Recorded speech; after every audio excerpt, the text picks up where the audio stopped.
우리에게 주시는 하나님의 말씀은 디모데후서 3장 10절에서 17절입니다. 하나님을 경외하는 마음으로 다 같이 일어나서 읽겠습니다. 나의 교훈과 행실과 의향과 믿음과 오래 참음과 사랑과 인내와 박해를 받음과 고난과 또한 안디옥과 이고니온과 루스드라에서 당한 일과 어떠한 박해를 받은 것을 내가 과연 보고 알았거니와 주께서 이 모든 것 가운데에 나를 건지셨느니라. 무릇 그리스도 예수 안에서 경건하게 살고자 하는 자는 박해를 받으리라. 악한 사람들과 속이는 자들은 더욱 악하여져서 속이기도 하고 속기도 하나니, 그러나 너는 배우고 확신한 일에 거하라. 너는 내가 누구에게나 배운 것을 알며 또 어려서부터 성경을 알았나니, 성경은 능히 너로 하여금 그리스도 예수 안에 있는 믿음으로 말미암아 구원에 이르는 지혜가 있게 하느니라. 모든 성경은 하나님의 감동으로 된 것으로 교훈과 책망과 바르게 함과 의로 교육하기에 유익하니, 이는 하나님의 사람으로 온전하게 하며 모든 선한 일을 행할 능력을 갖추게 하려 함이라. 아멘. 오늘 우리에게 주시는 하나님의 말씀입니다. 하나님의 은혜와 평안이 오늘 이 자리에 모인 우리 더교회 성도님들께 임하기를 간절히 축원합니다. 어젯밤에 설교 원고를 준비하다가 설교 준비가 좀 잘 안 돼서 잠시 머리도 식힐 겸 인터넷 서핑을 좀 했습니다. 그러다가 그 옛날에 청년부 생활할 때 운영했던 카페들이, 인터넷 카페죠. 그 카페들이 있는지 궁금해서 한번 찾아봤습니다. 그런데 있더라고요. 그리고 거기에는 과거에 제가 활동했던 그런 기록들이 온전히 다 남아 있었습니다. 그때 글들을 다시 읽으니까 손발이 오그라들 만큼, 하지만 진짜 진실되고 뜨겁구나, 그런 것들이 느껴지는 글들이 꽤 많이 남아 있었습니다. 좌충우돌했던 청년 시절, 그곳에서 만났던 고마운 사람들, 동역자들, 또 동지라고 말할 수 있는, 함께 하나님의 뜻을 품고 나아갔던 사람들에 대한 기억이 새록새록 일어났습니다. 다시 되새겨지는 거죠. 그리고 또 한 가지, 그 모든 과정이 있었기에 오늘 내가 지금 여기 있구나, 그런 생각이 들었습니다. 그리고 그 모든 과정을 이끄신 분, 그것은 사람이 아니라 하나님이셨다, 그것을 깨닫는 새벽이었습니다. 모난 저를 깎으시고 하나님의 사람으로 세워가는 과정이었습니다. 제 20대는 하나님을 빼면 설명이 되지 않습니다. 하나님이 제일 큰 부분이셨고 또 가장 큰 시간을 차지하고 계십니다. 선한 팔로 붙드시고 푸른 초장으로 인도하신 그 시절이 바로 20대의 시절이었습니다. 이건 사실 저만의 이야기가 아닙니다. 우리 모두가 마찬가지입니다. 하나님께서 만나주시고 성장시키시고 오늘 하나님의 사람으로 이곳에 모여서 함께 예배하도록 이끄셨습니다. 선을 이뤄가는 공동체에 그것을 이루라고 말씀하고 계십니다. 우리가 그렇게 하나님의 뜻을 따라서 가기 시작했을 때 방해하는 이가 있습니다. 누구입니까? 바로 사탄입니다. 사탄은 우리를 공격합니다. 우리가 그 사탄의 공격에서 우리 안에 그 하나님의 뜻을 지키고 또 우리 공동체를 지키려면 우리는 말씀의 전신갑주, 그것으로 무장을 해야 됩니다. 말씀이 하나님께서 우리에게 주신 무기입니다. 요한복음 1장 1절을 읽겠습니다. 태초에 말씀이 계시니라. 이 말씀이 하나님과 함께 계셨으니 이 말씀은 곧 하나님이시니라. 아멘. 성경은 말씀이 곧 하나님이라고 말합니다. 그것은, 이것이 그냥 단순히 글자로 된 기록이 아니라 하나님께서 우리에게 주신 계시이기 때문입니다. 하나님께서 우리에게 주신 하나님 그 자체의 뜻이라는 것입니다. 두 사람이 같은 성경 구절을 묵상해도 그 두 사람이 받은 은혜가 다릅니다. 또 전에 묵상했던 구절을 오늘 내가 다시 묵상했을 때 그때 또 깨달은 그 은혜가 다릅니다. 왜 이런 일이 생깁니까? 성경을 몰라서 그런 것입니까? 아닙니다. 우리 안에 성령께서 사람의 필요에 따라 그리고 하나님의 뜻에 따라 때와 상황에 맞는 은혜를 주시기 때문입니다. 말씀은 우리 발의 등이요 우리 길의 빛입니다. 말씀에 붙들린 사람이 세상을 바르게 보고 하나님의 뜻을 이루는 삶을 살 수가 있습니다. 하나님을 믿는 사람에게는 항상 고난이 있습니다. 사도 바울의 삶이 그랬습니다. 다메섹 길 위에서 하나님을 만나고 그는 그리스도인이 되었습니다. 그런데 그리스도인이 된 후에 그의 삶이 탄탄대로로 달린 것은 아니었습니다. 박해가 있었습니다. 비난받았고 돌을 맞았습니다. 억울하게 옥살이도 했습니다. 이게 그가 잘못했기 때문에 생긴 게 아니었어요. 예수님을 따라다녔기 때문에, 예수님을 믿었기 때문에 생긴 일이었습니다. 고난은 모두가 다 피하고 싶은 일입니다. 고난이 올 줄 아는데 그 길로 가는 사람은 없습니다. 그 길을 피해서 돌아서 갑니다. 하지만 바울은 그 고난을 향해서 교훈이라고 얘기를 합니다. 믿음과 사랑과 인내로 그 모든 것을 이겼노라, 이렇게 증언을 해요. 바울이 이겨낸 것이 아니었습니다. 하나님께서 바울이 견디도록 그 모든 것을 인내하고 승리하도록 이끄셨습니다. 바울은 그리스도 안에서 경건하게 살고자 하면 박해를 받을 것이라 말합니다. 왜 그렇습니까? 어둠은 빛을 싫어하기 때문입니다. 악은 선을 싫어합니다. 사탄은 우리를 하나님으로부터 떼어놓으려고 합니다. 박해를 해서 믿음을 버리게만 할 수 있다면 사탄은 어떤 방법이라도 쓸 것입니다. 예수님께서 공생애를 시작하시기 전에 광야에서 40일을 금식하십니다. 거기서 사탄은 예수님을 시험합니다. 이 시험은 믿음의 강함을 보고자 하는 것이 아닙니다. 하나님의 뜻을 어그러뜨리고 영혼을 상하게 하려는 사탄의 계획입니다. 사탄은요, 우리의 성공에는 관심이 없습니다. 우리가 하나님으로부터 멀어지는 것에만 관심이 있습니다. 우리 안에 있는 구원의 즐거움과 구원의 기쁨과 또 우리를 향한 하나님의 계획을 망가뜨리는 것이 사탄의 목적입니다. 40일을 금식으로 줄이신 예수님께 사탄은 돌을 떡으로 변화시키라고 말합니다. 하나님의 아들이면 그 정도는 할 수 있지 않냐, 그렇게 얘기하고 있는 거예요. 거기에 예수님은 떡이 아닌 말씀으로 산다, 사람은 떡이 아니라 하나님의 말씀으로 산다고 대응을 하십니다. 두 번째로 사탄은 높은 곳에서 뛰어내리라고 말합니다. 사람들에게 눈에 띄는 기적을 보여줘서 믿음을 얻으라고 얘기합니다. 하지만 예수님은 하나님을 시험하지 말라고 얘기하십니다. 그리고 세 번째, 사탄은 자기에게 절한다면 세상의 모든 영광을 주겠다고 얘기합니다. 십자가에서 고통받아 영광을 얻는 것보다 자기를 통해 영광을 얻는 것이 더 빠르고 영화롭다고 얘기하는 것이죠. 하지만 예수님은 영광이란 주 여호와 하나님만을 섬길 때 얻는 것임을 선포하며 사탄을 물리치십니다. 예수님은 사탄을 즉흥적인 방법으로 물리치신 것이 아닙니다. 성경에 기록된 말씀으로 물리치시는 거예요. 말씀으로 살고 하나님을 시험해서는 안 되고 하나님만 섬겨야 하는 것은 신명기를 통해서 우리에게 주어진 말씀이기도 합니다. 곧 즉흥적으로 사탄을 물리치신 것이 아니라 오랫동안 말씀을 가까이 하시며 하나님의 뜻을 체득하신 것입니다. 신학도의 길을 가기 전에 청년부에서 리더 생활을 한 7년 정도 했습니다. 하고 싶어서 한 것보다도 아무도 없으니까 해야 되니까 했습니다. 하나님을 만났고 또 교회가 너무나 좋았기에 그 모든 일을 감당했어요. 교회 동생들에게 신앙적인 메시지를 참 많이 전했던 것 같습니다. 그런데 어느 날 문득 두려움이 들었습니다. 만약 내가 동생들에게 전한 것이 하나님의 뜻이 아니면 어떡하지? 내 자의로 소경이 소몰듯 절벽으로 데려가는 것이면 어떡하지? 그런 두려움이 생겼습니다. 그때 다행히도 제가 말씀을 폈습니다. 그리고 그 말씀을 읽었어요.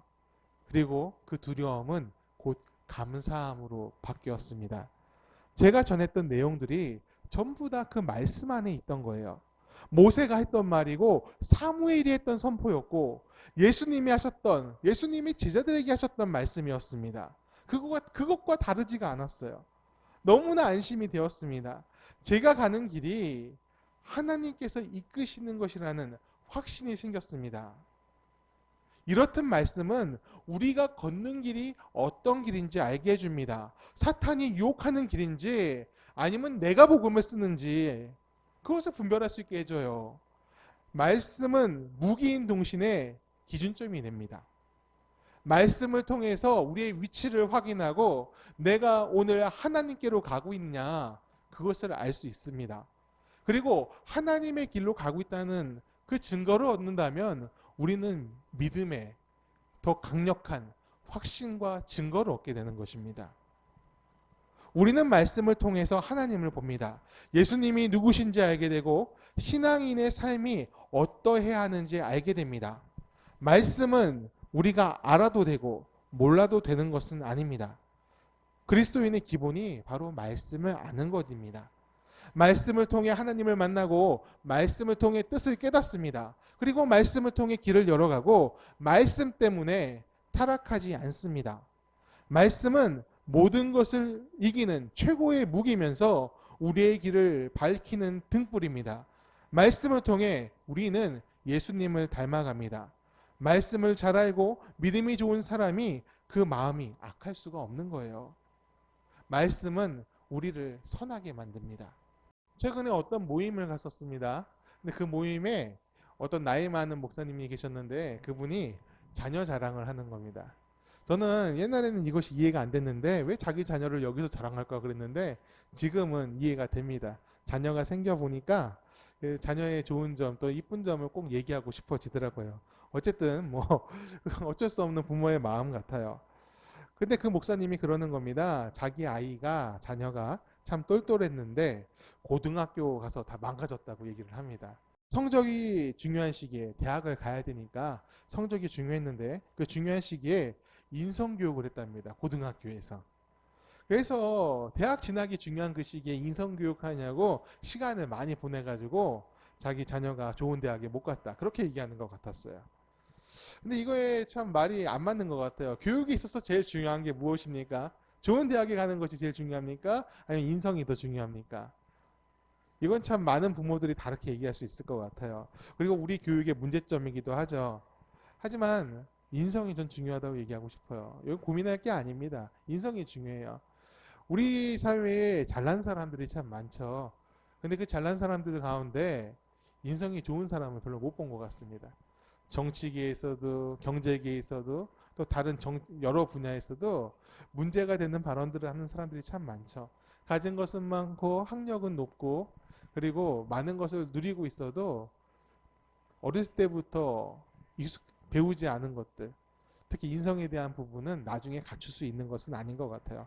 교육에 있어서는 인성이 제일 중요하다 이렇게 말할 수 있었으면 좋겠습니다. 그리고 이 관점은 신앙교육에서도 다르지 않습니다.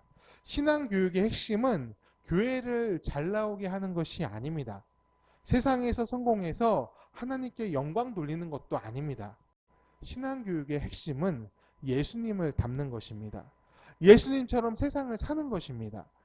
바울은 악한 사람들은 더 악해질 것이라고 말합니다.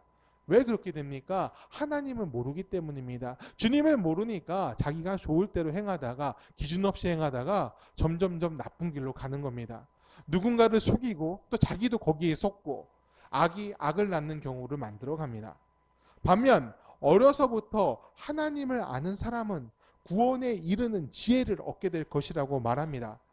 그리고 이어 성경을 통해서 교육받아야 된다고 바울은 얘기하고 있어요. 성경을 통해서 양육받은 사람은 하나님을 닮은 온전한 사람이 되기 때문입니다. 말씀을 통해 우리는 온전한 사람이 되고 선한 일을 행할 능력을 갖추게 됩니다. 말씀이 내 안에 있으면 하나님이 내 안에 계신 것과 같기 때문입니다. 잠언의 기자는 잠언 전체를 걸쳐서 계속 강조하는 부분이 있어요. 지혜를 마음에 새기라.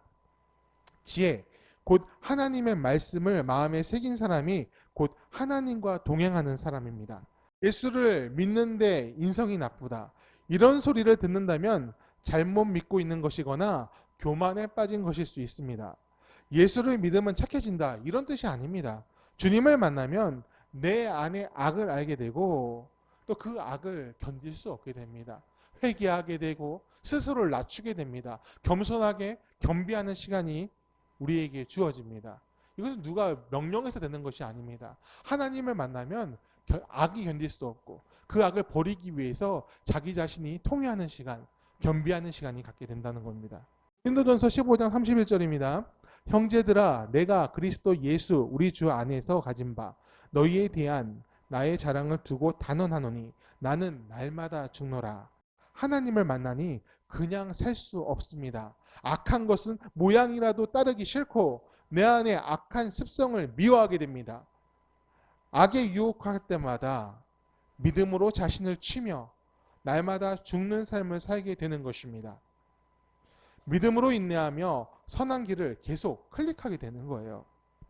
느리더라도 넘어지더라도 일어나서 방향을 바꾸지 않는 것입니다. 계속 하나님께 향하여 가는 것입니다. 방향이 틀리지 않았다면 결국은 가게 될 것입니다. 자녀들의 신앙에 대해서도 고민하는 부모들을 많이 봅니다. 자녀들이 좋은 믿음의 사람이 되길 바라기에 좋은 프로그램을 찾고 또 좋은 선생님을 찾습니다. 나쁘지 않은 방법이에요. 저도 꼭 그런 사람들이 있었으면 좋겠고 그런 프로그램을 갖추고 싶습니다. 하지만 가장 좋은 신앙 교육은 부모가 직접 본이 되는 겁니다. 하나님을 믿는 방법을 자녀들에게 직접 보여주는 거예요. 신실하게 예배하고 기도하며 말씀을 가까이 하고 믿음의 사람으로 사는 것을 자녀가 목격하면 자녀 마음에 신앙이 그 부모의 신앙이 유산으로 흘러갑니다. 저는 저희 아들 은찬이를 위해서 매일 밤 하고 있는 것이 있어요. 은찬이가 자기 전에 머리에 제가 손을 대고 기도해 주는 거예요. 하나님, 은찬이를 지켜주셔서 감사합니다. 우리 은찬이가 하나님을 닮고 또 지혜 있는 아이, 또 건강한 아이, 주님의 기쁨이 되는 아이 되게 해주세요. 이런 기도를 매일 합니다. 이제 7살이 되어서 은찬이가 장난치기도 합니다. 이제 아빠 나 기도 안 받을 거야. 이렇게 얘기하고 장난치기도 하는데 또 제가 기도를 깜빡 잊고 안 해주면은 또 달려와서 아빠 아직 기도 안 해줬잖아. 이렇게 얘기하고 기도해 달라고 얘기를 하기도 합니다. 근데 저는 이게 굉장히 중요하다고 생각을 해요. 목사 자녀라서 그런 것이 아닙니다. 내가 하나님을 만나서 너무나 행복하고 또 너무나 기쁘다면 또 그것이 꼭 우리 자녀한테 가야 된다는 것이라면 내 믿음을 흘려주기 위한 노력이기 때문에 그렇습니다. 하나님 없이 잘하지 않았으면 하는 마음에 매일 기도하는 것입니다. 제가 교구 목사일 때 신방 가서 한 젊은 부부에게 이 얘기를 했어요. 자녀를 위해 밤마다 기도해 주시라고. 그랬더니 그 남편 되는 집사님이 그런 얘기를 합니다. 저는요 기도 잘 못해요. 자녀를 위해서 기도 이런 거 잘 못하겠어요. 이렇게 얘기를 하더라고요. 그래서 제가 이렇게 얘기해 줬어요. 항상 같은 기도를 하셔도 된다고. 기도문을 정해서 아니면 써서라도 아이를 위해서 읽어주고 손 얹고 기도해 주라고. 그게 제일 중요하다고. 아이가 그 기도문을 외울 수도 있고 아니면 아버지의 그 기도를 따라할 수도 있다고. 근데 그것은 부끄러운 게 아니라 매일 같은 기도했다고 부끄러운 게 아니라 부모의 신앙이 자녀한테 흘러가는 과정이 될 거라고 얘기를 해줬어요. 내가 만난 하나님, 이 아이도 만났으면 한다면 우리 자녀가 그 안에서 성장하기 원한다면 말씀과 기도와 은혜를 통해서 체험하는 과정을 만들어줘야 됩니다. 부모로서 아이를 향한 신앙의 통로가 되어야 한다는 것이죠. 이건 비단 자녀 교육에만 그런 방법이 필요한 건 아니에요.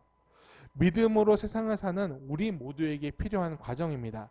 말씀을 품은 사람이 되십시오. 말씀 안에서 하나님을 매일 만나고 주님의 마음을 깨닫는 은혜의 사람이 되기를 바랍니다. 우리가 은혜의 사람으로 세상 가운데 선다면 세상 사람들이 우리를 통해서 하나님을 보게 될 것입니다. 우리는 세상을 향한 창문이 되어서 그 창으로 사람들이 세상에 하나님을 모르는 사람들이 하나님에 대해서 알게 될 것입니다. 하나님께서 제일 즐겁게 쓰시는 방법은 믿는 자들을 통해서 전도하시는 겁니다. 급할 때는 말씀으로 하시기도 합니다. 직접 찾아가서 꿈으로 환상을 계시하기도 합니다. 하지만 그거는 보편적인 방법이 아닙니다. 하나님께서는 믿는 사람들의 입과 그 행동을 통해서 그 삶을 통해서 자신의 복음을 전하십니다. 우리가 그 축복의 통로가 되어야 합니다. 하나님의 기쁨이 우리의 기쁨이 되고 하나님의 슬픔이 우리의 슬픔이 될 때 주님과 함께 동행하는 삶을 살 때 그러한 일이 또 그러한 축복의 통로가 되는 역사가 우리 삶 가운데 일어날 줄 믿습니다. 곧 하나님과 함께하는 자, 하나님과 닮은 사람들이 우리들이 될 줄 믿습니다. 오늘 이 시간 우리가 찬양을 하면서 기도할 텐데요. 우리가 같이 기도했으면 좋겠어요. 하나님, 말씀 안에서 내가 내 삶을 살게 도와주시옵소서. 말씀을 멀리하지 않게 하시고 말씀이 우리 삶의 능력이 되었으면 좋겠습니다. 주님, 깨달음을 주시고 인내함을 주시고 말씀을 주님께서 우리에게 주시는 말씀을 사랑할 수 있게 하여 주옵소서. 이런 기도를 했으면 좋겠습니다. 말씀 안에서 살기 원하는 자, 그가 바로 사랑을 입은 사람들입니다. 오늘 이 시간에 모인 우리 모두 또 이 말씀을 듣고 있는 모든 이들이 하나님의 사랑을 입은 자, 말씀에 붙들린 사람들이 되기를 축원합니다.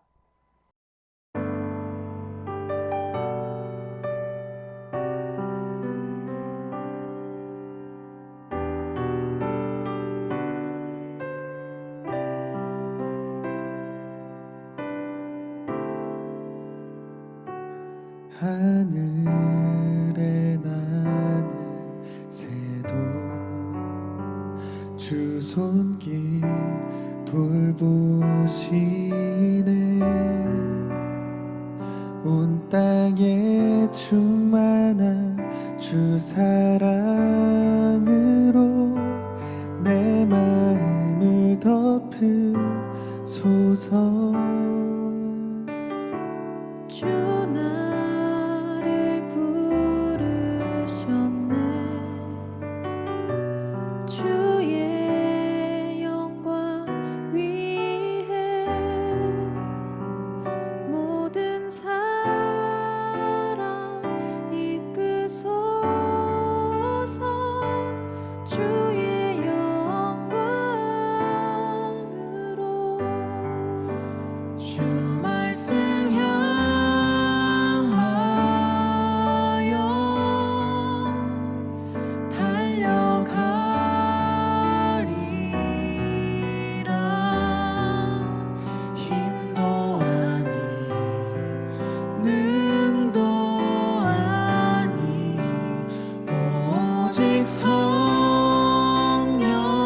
성령으로 주 얼굴 향하여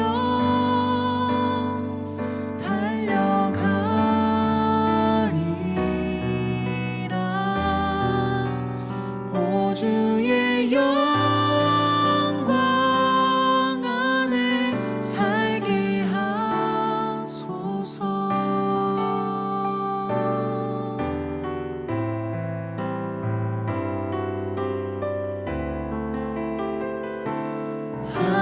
하늘에 나는 새도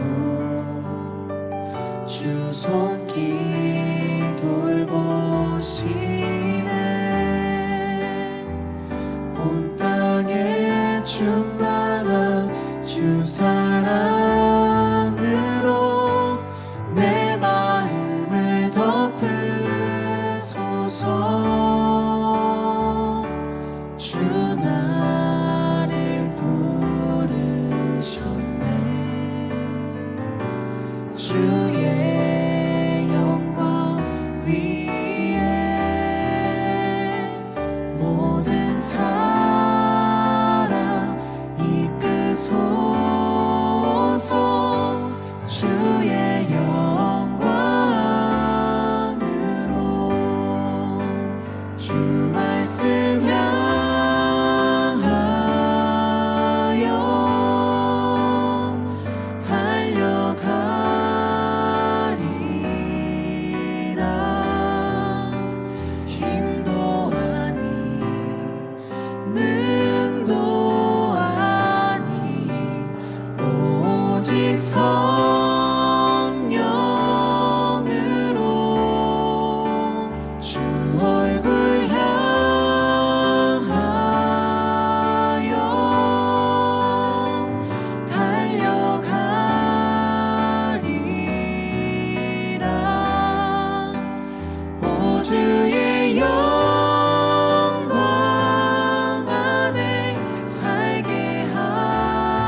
주의 영광